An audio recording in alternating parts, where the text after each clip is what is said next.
Hello students, अस्सलाम वालेकुम। उम्मीद है आप सब खैरियत से होंगे। हमने सेकेंड ईयर मैथमेटिक्स के लास्ट लेक्चर में एक्सरसाइज 9.5 का क्वेश्चन नंबर 6 तक कंप्लीट कर लिया था। आज हम कुछ और क्वेश्चन करने के लिए जा रहे हैं। सबसे पहले हम देखते हैं क्वेश्चन नंबर 7।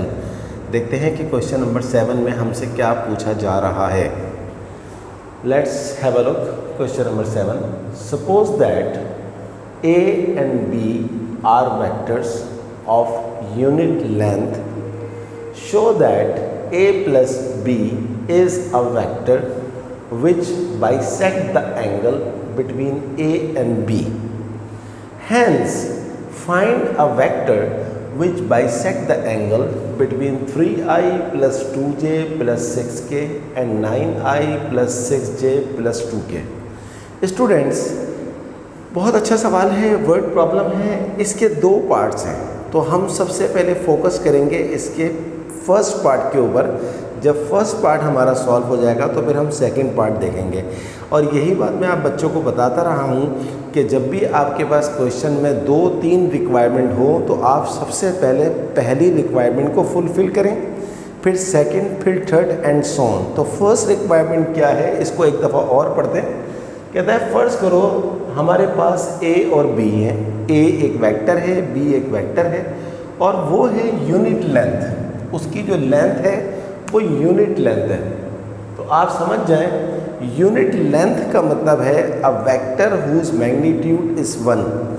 और किसी वेक्टर की जिसकी लेंथ यूनिट लेंथ यानी कि 1 होती है, आप जानते हैं कि वो क्या होता है, वो होता है यूनिट वेक्टर। तो अब ये कहता है A और B वेक्टर्स हैं, यूनिट लेंथ वाले, तो ऑब्वियसली कि ये यूनिट वेक्टर्स हैं क्योंकि इनकी लेंथ 1 है। अब कहता है साबित करो कि जब तुम इन दोनों वेक्टर्स को ऐड करोगे, is A plus B is a vector which bisect the angle between A and B। कहता है A और B के दरमियान, जाहिर सी बात है दो वेक्टर्स हैं तो एक एंगल है। तो ये कहता है साबित करो कि जब तुम A और B को ऐड करोगे, यानी कि जब तुम इन दोनों यूनिट वेक्टर्स को ऐड करोगे तो ये यूनिट वेक्टर्स की एडिशन क्या करेगी, इन दोनों वेक्टर्स के दरमियान जो एंगल होगा उसको बाइसेक्ट कर देगी। बाइसेक्ट का मतलब होता है आधा, यानी कि 1/2। सही है जनाब।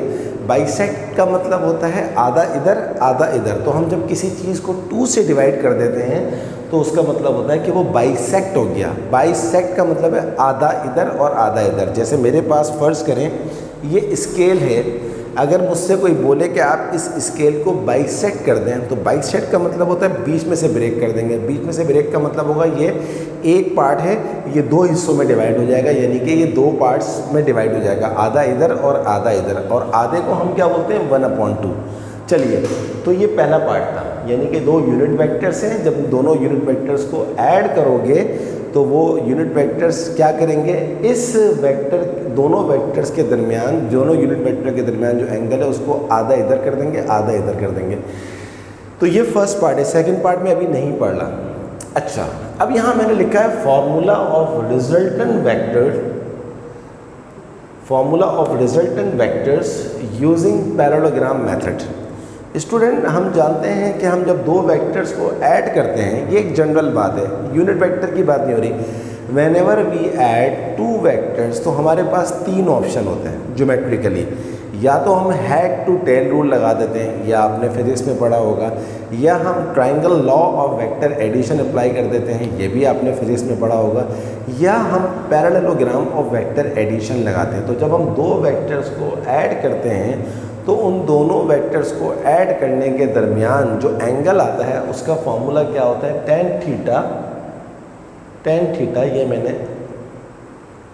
इसको मैं सही कर दूं पहले, tan theta is equals to B sin alpha upon A plus B cos alpha.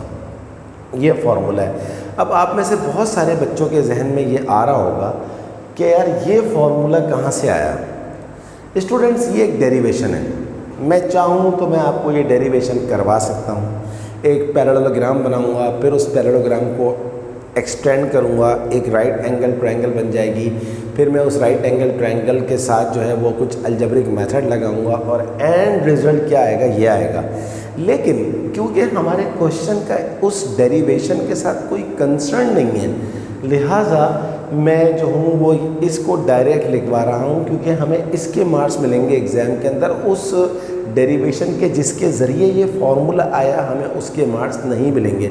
तो मैं करवा के आपका टाइम ज़ाया नहीं करना चाहता, क्योंकि आपके पास टाइम अब कम रह गया है। आज 1 जुलाई है और आपके जो एग्ज़ाम्स हैं इस मंथ के एंड में हैं। तो इसलिए बस आप ये याद रखिए कि parallelogram law of vector addition में जो एंगल निकालने का फॉर्मूला होता है वो होता है tan theta is equals to b sin alpha upon a plus b cos alpha, where a and b are the vectors. और a और b जो है वो क्या है, असल में मैग्नीट्यूड है यहाँ पर, सही है। तो ये मैग्नीट्यूड है, तो मैं इसको पहले मैंने मिटाया था ताकि मैं आपको बताऊं, अब मैं आपको दोबारा लगा के दिखा रहा हूँ। तो ये असल में मैग्नीट्यूड है, magnitude of b sin alpha upon magnitude of a plus magnitude of b multiply by cos alpha.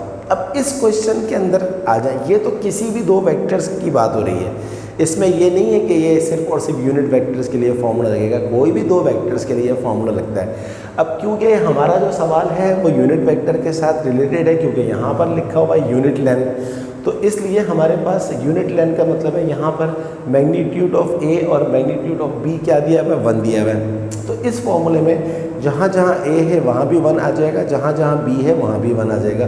तो tan थीटा बराबर है b कितना है, 1 multiply by sine alpha upon a कितना है 1 प्लस b कितना है 1 multiply by cos alpha. 1 multiply by sine alpha, dot का मतलब है यहाँ पर multiply, 1 multiply by sine alpha क्या हो जाएगा, साइन अल्फ़ा हो जाएगा। 1 प्लस 1 इंटू कॉस अल्फ़ा क्या हो जाएगा, 1 प्लस कॉस अल्फ़ा आ जाएगा। अब हम थोड़ी सी ट्रिग्नोमेट्री अप्लाई करेंगे। हमने फर्स्ट ईयर मैथमेटिक्स में हाफ एंगल फार्मूले पढ़े थे, उसमें से एक हाफ एंगल का जो फार्मूला था वो क्या था, cos alpha upon 2 is equals to 1 plus cos alpha upon 2 का होल स्क्वायर रूट। अब मैं यहाँ से कुछ निकालना चाहता हूँ बाहर, तो मैं SBS कर लूँगा। SBS stands for squaring on both side. तो यहाँ पर स्क्वायरिंग करेंगे तो ये हो जाएगा cos square alpha upon 2 is equals to, यहाँ पर जब आप स्क्वायरिंग करेंगे तो स्क्वायर से रूट कैंसिल हो जाएगा, तो सिर्फ रह जाएगा 1 प्लस कॉस अल्फ़ा अपॉन 2। ये 2 यहाँ पर डिवाइड हो रहा है, वहाँ जाके इससे मल्टीप्लाई हो जाएगा, तो ये हो जाएगा 2 cos square alpha upon 2 is equals to 1 plus cos alpha. ये काम मैंने क्यों किया, क्योंकि मैं इस 1 प्लस कॉस अल्फ़ा को हटा के ये रखना चाहता हूँ 2 कॉस स्क्वायर अल्फ़ा अपॉन 2। तो देखिए मैंने रख दिया यहाँ पर tan थीटा दोबारा यहाँ पर आ जाए, tan theta is equals to sine alpha as it is आ गया, और 1 प्लस कॉस अल्फ़ा की जगह पर मैंने लगा दिया 2 कॉस स्क्वायर अल्फ़ा अपॉन 2, ये लगा दिया। आगे चलते हैं। अब मेरे पास मुझे इस साइन अल्फ़ा के साथ भी कुछ काम करना है। क्या मैं इस साइन अल्फ़ा को लिख सकता हूँ इस तरह, sine of alpha upon 2 plus alpha upon 2, alpha upon 2 plus alpha upon 2 दोबारा क्या हो जाएगा, अल्फ़ा हो जाएगा। अच्छा, ये करने की ज़रूरत क्यों पेश आई कि मैं चाहता हूँ एक फार्मूला लगा दूँ इसके ऊपर। आपने फर्स्ट ईयर के मैथ में फार्मूला पढ़ा होगा, sine alpha plus beta is equals to sine alpha cos beta plus cos alpha sine beta. तो यहाँ पर मेरे पास आ जाएगा साइन अल्फ़ा, अल्फ़ा यहाँ पर है अल्फ़ा अपॉन 2 और बीटा यहाँ पर है अल्फ़ा अपॉन 2। तो sine alpha upon 2 cos alpha upon 2 plus cos alpha upon 2 sine alpha upon 2। तो हम जानते हैं ये दोनों क्योंकि 100% सेम है, तो ये दोनों ऐड हो जाएंगे। तो 1 sine alpha upon 2 cos alpha upon 2 plus 1 cos alpha upon 2 sine alpha upon 2, 1 और 1 क्या हो जाएगा, 2 sine alpha upon 2 cos alpha upon 2। अब हम दोबारा यहाँ पर आ जाते हैं। tan थीटा बराबर है साइन अल्फ़ा अपॉन 2 का मैंने क्या चेंज किया, इसकी जगह पर मैं लगा दूँगा साइन अल्फ़ा की जगह पर मैं लगा देता हूँ 2 sine alpha upon 2 cos alpha upon 2। Upon में क्या लिखा हुआ है, ऑलरेडी लिखा हुआ है 2 कॉस स्क्वायर अल्फ़ा अपॉन 2। अब देखिए ये 2 से 2 कट रहा है और इस कॉस अल्फ़ा अपॉन 2 से इसका स्क्वायर कट रहा है, तो यहाँ पर मेरे पास बाकी क्या बचेगा, साइन अल्फ़ा अपॉन 2 और अपॉन में क्या बचेगा cos alpha upon 2। Sine upon cos क्या होता है आप जानते हैं, tan होता है। तो sine alpha upon 2 upon cos alpha upon 2 क्या हो जाएगा, tan अल्फ़ा अपॉन 2। तो tan थीटा आपके पास बराबर किसके आ गया, tan अल्फ़ा अपॉन 2 के। तो tan को अगर आप वहाँ ले जाएं तो ये हो जाएगा tan इनवर्स, और ये पहले से क्या लिखा हुआ है, tan अल्फ़ा अपॉन 2। अब देखिए इसकी पावर है 1 और इसकी पावर है -1। जब बेस सेम होती है तो पावर्स ऐड हो जाती हैं, -1 प्लस 1 क्या हो जाएगा, 0। और किसी भी चीज़ की पावर 0 क्या होती है, 1 होती है। तो ये ख़त्म हो जाएगा, आखिर में सिर्फ क्या रह जाएगा इस पूरे को, ये ख़त्म होने के बाद थीटा बराबर आ जाएगा किसके, α/2 के। और यही तो उसने कहा था, यही तो उसने कहा था कि A और B के दरमियान जो एंगल है उस एंगल को A + B क्या कर देगा, बाइसेक्ट कर देगा। तो देखिए थीटा बराबर किसके आ गया, α/2 के। बाइसेक्ट का मतलब क्या बताया था, 2 से डिवाइड कर दें। यही थी फर्स्ट पार्ट की रिक्वायरमेंट। क्या लिखा हुआ है, थीटा इज इक्वल टू α/2, मैंने लिख दिया it is prove that A + B bisect the angle between A and B। तो देख लीजिए आपके सामने इसने इसको बाइसेक्ट कर दिया, आधा इधर कर दिया और आधा इधर कर दिया। अब हम जाते हैं इसके पार्ट नंबर 2 की तरफ। नेक्स्ट पार्ट पे क्या लिखा हुआ है यहाँ गौर से देखें। पहला पार्ट क्या था, बाइसेक्ट करके दिखा दो, मैंने बाइसेक्ट करके दिखा दिया। दूसरा पार्ट क्या है, hence find a vector which bisect the angle between 3i + 2j + 6k and 9i + 6j + 2k। Student आपको अगर मैथ में किसी जगह पर हैंस लिखा हुआ नज़र आए, आपको किसी जगह पर हैंस लिखा हुआ नज़र आए तो आप समझ जाएं कि इस पार्ट का रिलेशन प्रीवियस पार्ट से, या आम अल्फाज में इस तरह कहेंगे हैंस का मतलब है जो तुमने पीछे वाला पार्ट किया इसकी मदद से ये करके दिखाओ, पीछे वाले पार्ट से। तो हैंस का मतलब होता है प्रीवियस पार्ट की मदद से तुम ये करके दिखाओ। अब ये क्या लिखा हुआ है, hence find a vector which bisect the angle between 3i + 2j + 6k and 9i + 6j + 2k।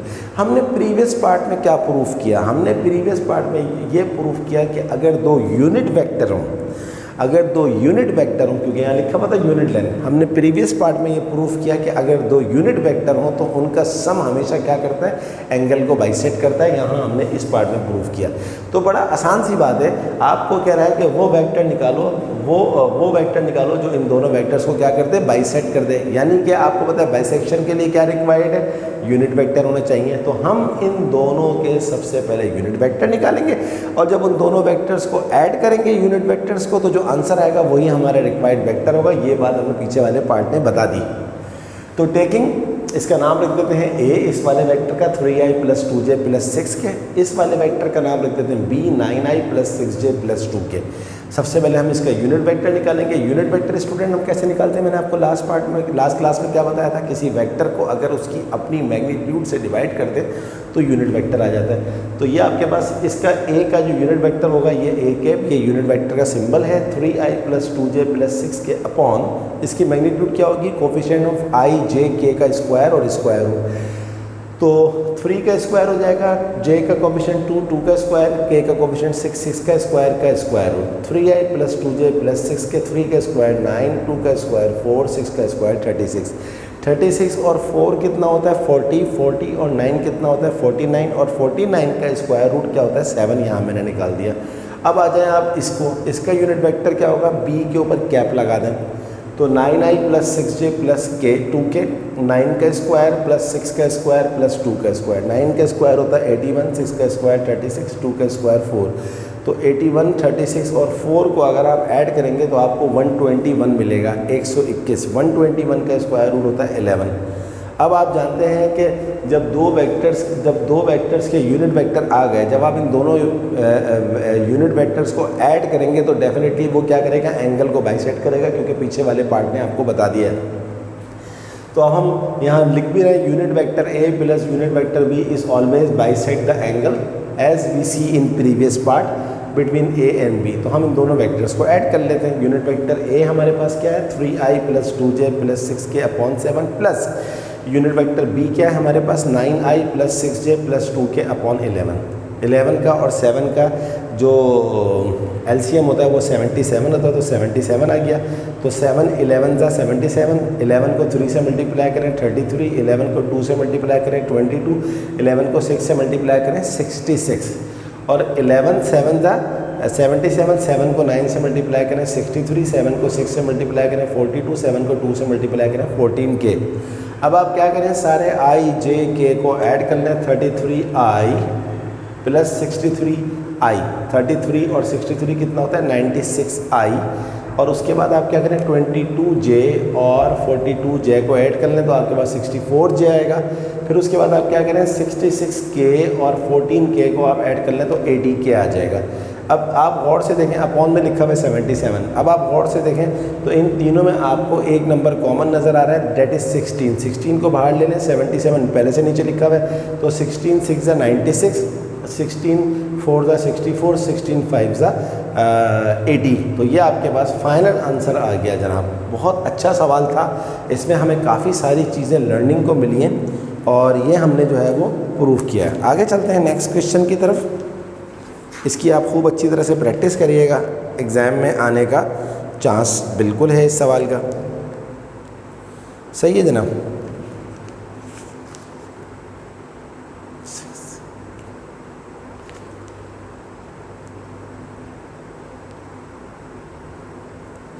चलिए नेक्स्ट क्वेश्चन करते हैं हम। इसको मैं एक दफ़ा ऐड करके चेक भी कर लूँ। 33 और 63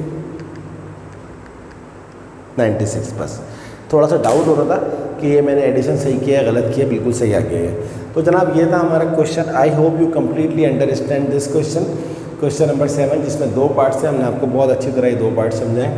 अब हम चलते हैं क्वेश्चन नंबर 8 की तरफ, देखते हैं कि क्वेश्चन नंबर 8 में हमसे क्या पूछा जा रहा है।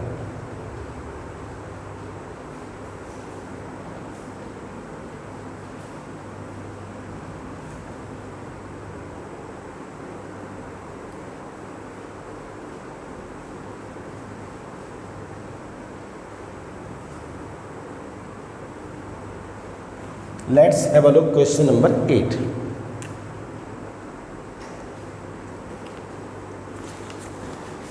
Question number 8 is बहुत आसान सवाल है।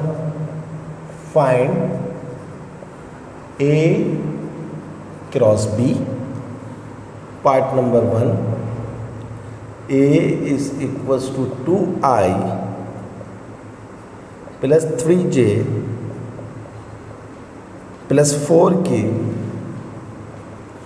B is equals to I minus J plus K। और एक पार्ट और ले लेते हैं, part number 5। A is equals to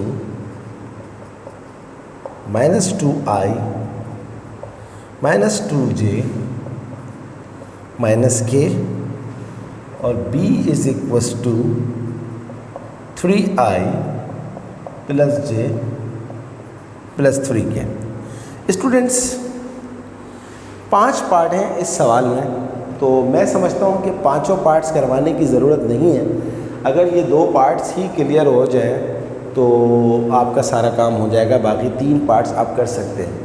student this part cross product is not new for you. ये आप फर्स्ट ईयर फिज़िक्स में ऑलरेडी कर चुके हैं, लेकिन हो सकता है कि कुछ बच्चों ने किया ना हो सकता है कुछ बच्चे भूल गए हो, तो इनको रिमाइंड करवा देते। देखें, जब भी आप 2 वेक्टर का डॉट प्रोडक्ट निकालते हैं, जैसा कि मैंने आपको लास्ट लेक्चर्स में सिखाया था, तो इसका जो आंसर आता है वो हमेशा आता है स्केलर। और जब भी आप 2 वेक्टर्स का क्रॉस प्रोडक्ट निकालते हैं, इसका जवाब हमेशा वेक्टर आता है। सही है जनाब।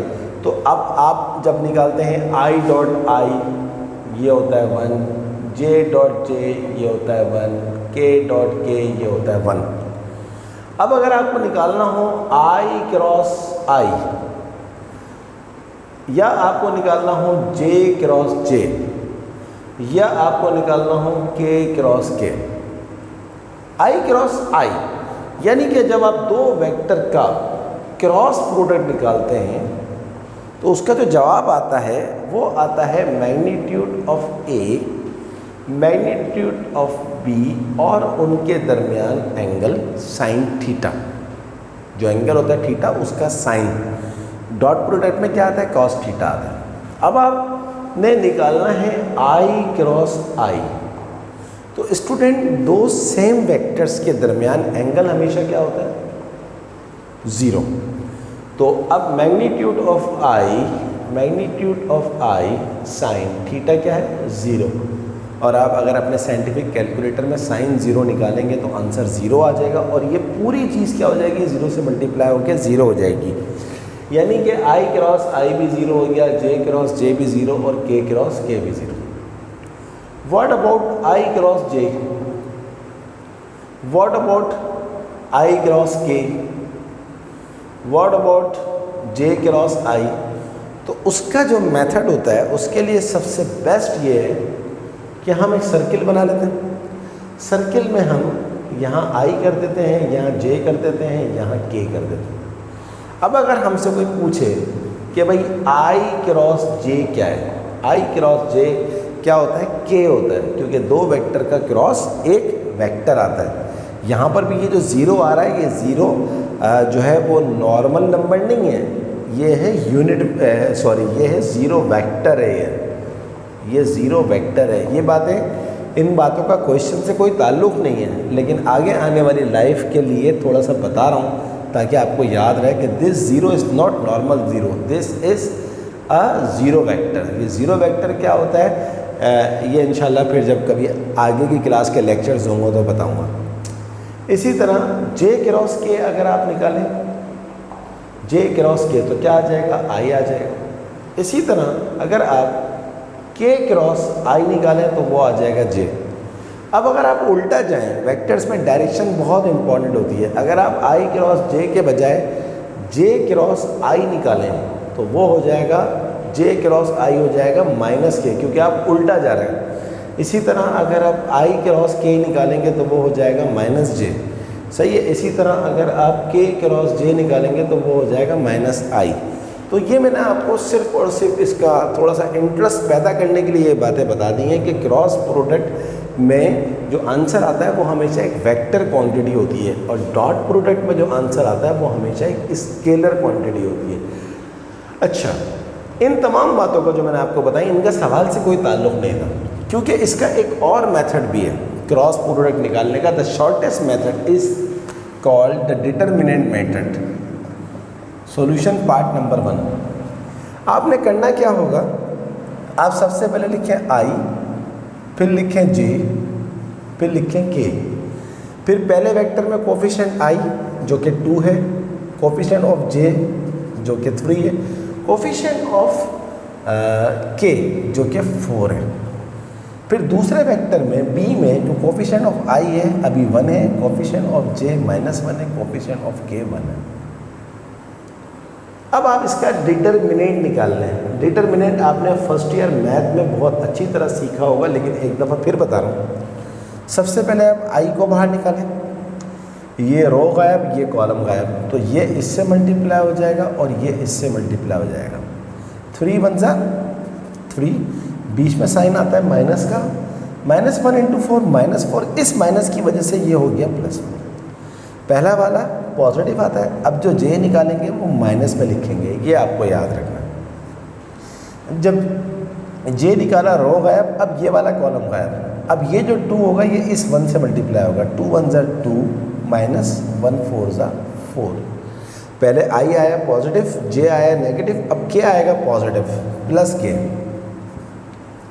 जब के आया रो गायब और ये वाला कॉलम गायब, अब ये इससे मल्टीप्लाई होगा, 2 1 जा -2 और 1 3 जा 3, 4 और 3 7, 7 × i 7 i, 2 - 4 -2, minus minus plus 2j, -2 -3 -5, ये हो गया -5 के। And that's it.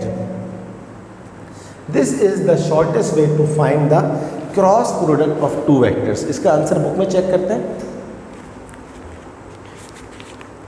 Question number क्या है, 8 का पार्ट 1, 7i + 2j -5 के 100% करेक्ट। तो इसीलिए मैं आपको, ये इतना आसान है, इसीलिए मैं आपको 5 के 5 पार्ट्स नहीं करवा रहा, मैं आपको सिर्फ करवा रहा हूँ पहला पार्ट और 5वां पार्ट। तो अब सॉल्यूशन देखें पार्ट नंबर 5 का। What is the solution of part number 5? वही काम करेंगे। सबसे पहले लिखेंगे आई, फिर लिखेंगे जे, फिर लिखेंगे के। सही है जनाब। अब आई का कोफिशिएंट क्या है पार्ट नंबर 5 में, -2 -1, और बी में कोफिशिएंट ऑफ आई क्या है 3, फिर जे, फिर 3, और इसका हम क्या निकालना है, डिटर्मिनेंट। पहले आएगा पॉजिटिव आई, -2 को 3 से करेंगे -6, जे का जो कोफिशिएंट है तीसरे में वो 1 है। आई एम सॉरी, मैंने गलती से जे लिख दिया था। तो जनाब -2 3 × 6 और 1 × -1 -1 माइनस माइनस प्लस 1 क्योंकि बीच में साइन माइनस की आती है। फिर आ जाएगा -j -2 × 3 -6 3 × 1 -1 माइनस माइनस प्लस 3। सही है जनाब। अब आ जाएगा प्लस के -2 1 ज़ा -2 3 -3 2 ज़ा -6 बट इस वाले माइनस की वजह से ये हो जाएगा +6। -6 + 1 होता है -5 -5 को i से मल्टीप्लाई कर देंगे -5 है। -6 + 3 होता है -3 माइनस माइनस +3 है। 6 में से 2 गया 4 4 × k ये आ गया 4k and this is our answer. That's it. तो बहुत आसान सवाल है, एग्जाम में आने का पूरा चांस है। -5i + 3j + 4k 100% correct. तो I hope after these 2 parts you people are eligible to do question number 8 remaining parts. अब हम चलते हैं अपने क्वेश्चन नंबर 9 की तरफ, देखते हैं कि क्वेश्चन नंबर 9 में हमसे क्या पूछा जा रहा है। Question number 9, find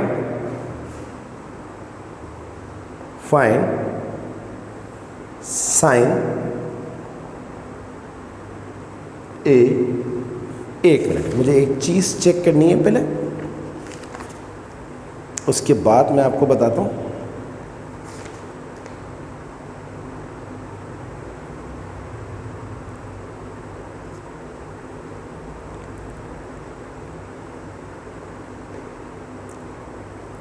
ji, find sine A B. एक मिनट, ये देखना पड़ेगा पहले, इसको कंफर्म कर लूँ, बाज़ दफ़ा मिस प्रिंटिंग होती है। Yes, find sine A B for the vectors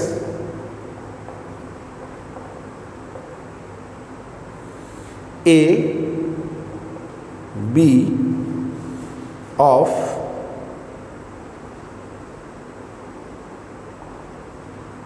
question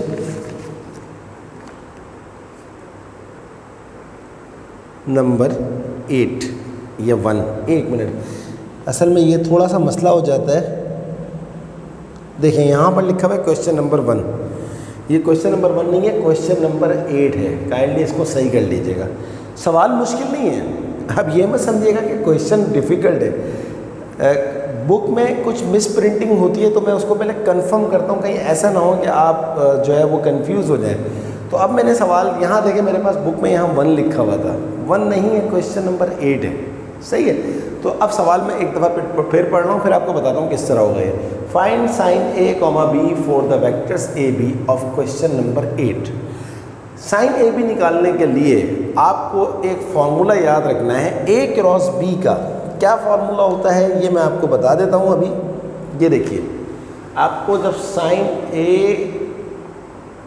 B निकालना हो तो आपने ये करना है, ए क्रॉस बी के मैग्नीट्यूड को डिवाइड कर देंगे आप किससे, ए के मैग्नीट्यूड से और बी के मैग्नीट्यूड से। बस इतनी सी बात करनी है आपको। फिर बता रहा हूँ, जब आपको साइन निकालना होगा, यानी कि दो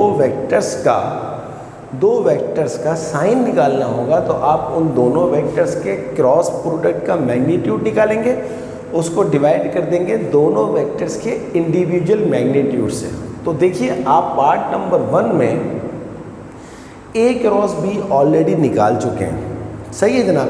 तो अब ए क्रॉस बी आपने निकाल लिया, तो इसका मैग्नीट्यूड निकालना तो बहुत आसान है। मैं यहीं कंटिन्यू करवा देता हूँ। इस वेक्टर का मैग्नीट्यूड क्या होगा, 7 का स्क्वायर प्लस 2 का स्क्वायर प्लस -5 के स्क्वायर का रूट। 7 का स्क्वायर 49, 2 का स्क्वायर 4, -5 का स्क्वायर प्लस 25। तो इसका आंसर निकाल देते हैं। 81 लग रहा है मुझे, लेकिन इसको फिर भी देख लेते हैं। 49 प्लस 4 प्लस 25 78 है, सॉरी। तो ये आ गया हमारे पास कितना, 78 का रूट। अब ये तो हो गया ए क्रॉस बी का मैग्नीट्यूड जो यहाँ आ जाएगा।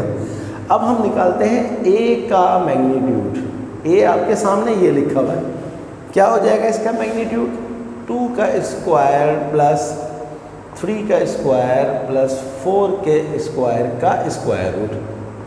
2 स्क्वायर 4, 3 स्क्वायर 9, 4 स्क्वायर 16, 16 और 9 25 और 4 29। अब हम निकालेंगे b का मैग्नीट्यूड। b का मैग्नीट्यूड क्या हो जाएगा, इसका जो है मैग्नीट्यूड निकालेंगे, यानी कि कोफिशिएंट ऑफ i 1 का स्क्वायर, कोफिशिएंट ऑफ j -1 का स्क्वायर, कोफिशिएंट ऑफ k 1 का स्क्वायर का स्क्वायर रूट। 1 1 1 3 हो गया, √3। अब हम इसको रख देंगे इस फॉर्मूले के अंदर, sine of A B is equals to a cross b का मैग्नीट्यूड हमने क्या निकाला है, 78 का मैग्नीट्यूड, सही है जनाब, स्क्वायर रूट अपॉन a का मैग्नीट्यूड मैंने क्या निकाला है, अभी आपके सामने लिखा है, ये आ गया 29 मल्टीप्लाई है b का मैग्नीट्यूड मैंने क्या निकाला है, 3। तो इसको पहले मैं चेक कर लेता हूँ। तो ये आ गया हमारे पास 78 अपॉन, बल्कि एक काम कर लीजिए, देखिए ये तीनों के तीनों एक ही रूट में हैं, अलग अलग रूट में हैं, तो मैं इनको एक रूट में लिख सकता हूँ इस तरह, 29 मल्टीप्लाई बाय 3, इस तरह मैं लिख सकता हूँ। तो इसको कहाँ तक किया मैं इसने मैं देख लेता हूँ, उसके हिसाब से फिर मैं आपको बता देता हूँ कि कहाँ तक करेंगे।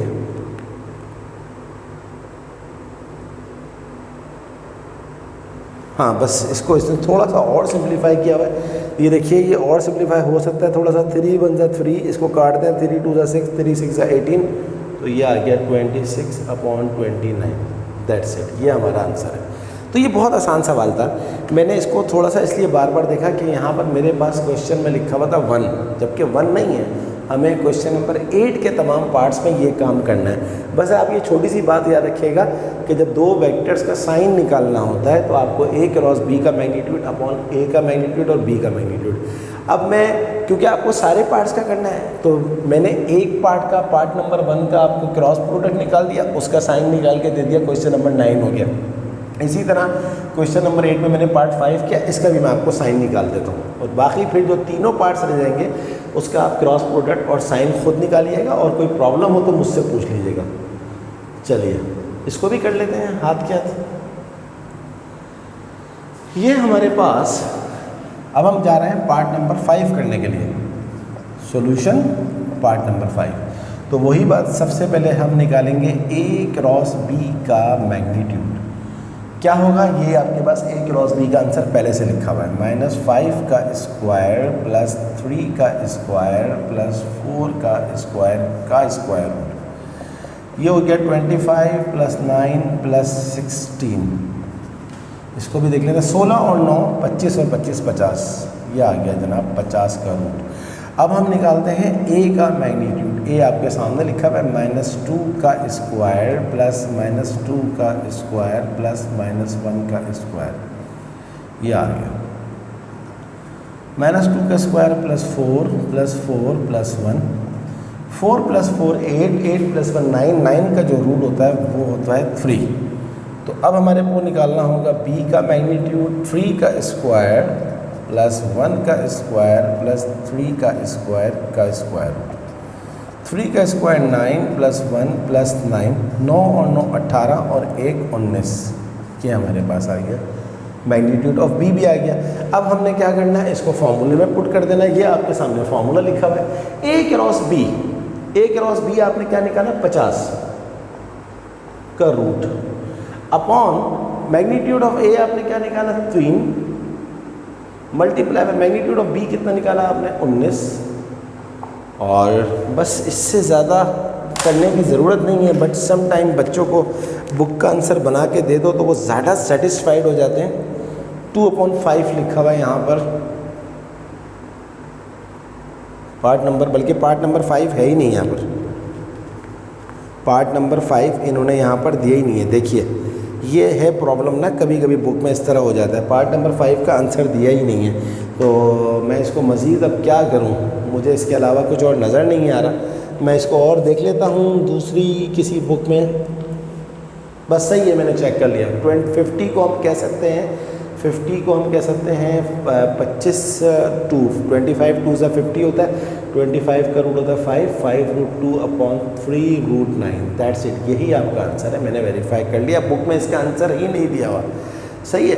तो जनाब ये थी हमारी आज की क्लास, जिसमें हमने 3 बड़े ज़बरदस्त क्वेश्चंस किए हैं। क्वेश्चन नंबर 7, क्वेश्चन नंबर 8 और क्वेश्चन नंबर 9। और अब इसके बाद इस एक्सरसाइज में क्या रह जाता है 9.5 का, इसको मैं देख लूँ कितने क्वेश्चंस रह गए हैं। 9 तक कर लिए, 10, 11, 12 बहुत आसान है, अगली क्लास में ख़त्म हो जाएंगे। आपसे प्रॉमिस करता हूँ कि मेरे नेक्स्ट लेक्चर के अंदर जो है वो क्वेश्चन नंबर 10, 11 और 12 ख़त्म हो जाएंगे, एक्सरसाइज ख़त्म हो जाएगी इंशाल्लाह। फिर हम जाएंगे नेक्स्ट एक्सरसाइज 9.6 में। मेरी कोशिश है कि नेक्स्ट वीक तक at the end of 10th जुलाई मैं इसको ख़त्म कर दूँ चैप्टर को, ताकि फिर इसके बाद एक चैप्टर रह जाएगा, चैप्टर नंबर 1, वो भी कंप्लीट हो जाए। तो जो आपसे प्रॉमिस किया था कि इंशाल्लाह आपके एग्ज़ाम से पहले कोर्स ख़त्म करूँगा, वो मैं ख़त्म कर रहा हूँ। आप तमाम बच्चों से भी मैं एक प्रॉमिस लेना चाहता हूँ कि जो बच्चे मेरे लेक्चर्स को देखें, काइंडली मेरे चैनल को सब्सक्राइब करना ना भूलें, मेरी वीडियोस को लाइक करना ना भूलें, अपने तमाम दोस्तों को शेयर करना ना भूलें, और देखते रहिए मेरा चैनल। आज के लेक्चर में और प्रीवियस लेक्चर में कोई प्रॉब्लम हो तो मुझसे ज़रूर पूछिएगा। स्टूडेंट्स, अगली क्लास तक के लिए अल्लाह हाफिज़।